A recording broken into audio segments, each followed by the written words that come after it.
بسم الله الرحمن الرحيم. يا أيها النبي إذا طلقتم النساء فطلقوهن لعدتهن وأحصوا العدة واتقوا الله ربكم لا تخرجوهن من بيوتهن ولا يخرجن إلا أن يأتين بفاحشة مبينة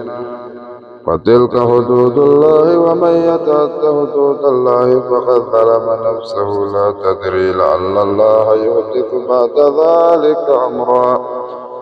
فإذا بلغن أجلهن فأمسكوهن بمعروف أو فارقوهن بمعروف وأشهدوا ذوي عدل منكم وأقيموا الشهادة لله ذلكم يوعظ به من كان يؤمن بالله واليوم الآخر ومن يتق الله يجعل له مخرجا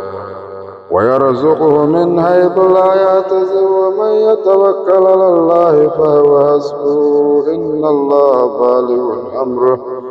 قد جعل الله لكل شيء قدرا واللائي يئسن من المحيض من نسائكم إن ارتبتم فعدتهن 3 أشهر واللائي لم يحضن وأولاة أحمال أجلهن أن يضعن حملهن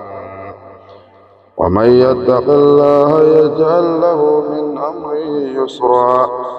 ذلك أمر الله أنزله إليكم ومن يتق الله يكفر عنه سيئاته ويعظم له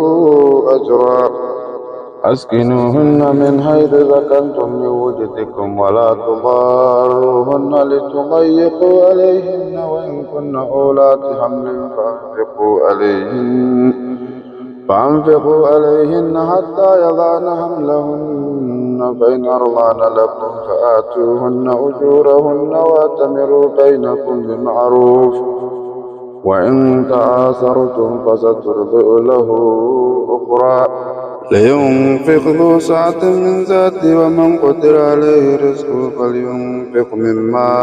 آتاه الله لا يكلف الله نفسا إلا ما أتاها سيجعل الله بعد عسر يسرا وكأي من قرية أتت عن أمر ربها ورسله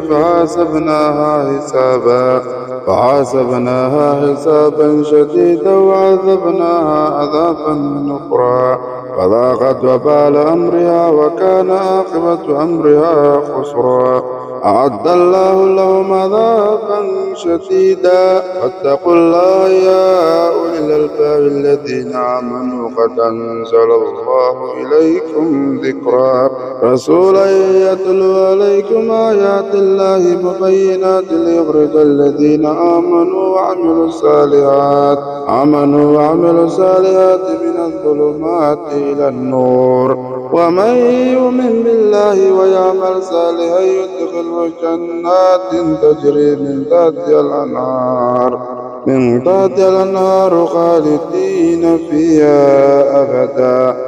قد أحسن الله له رزقا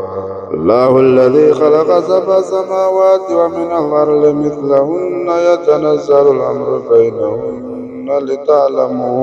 لتعلموا أن الله على كل شيء قدير وأن الله قد أحاط بكل شيء علما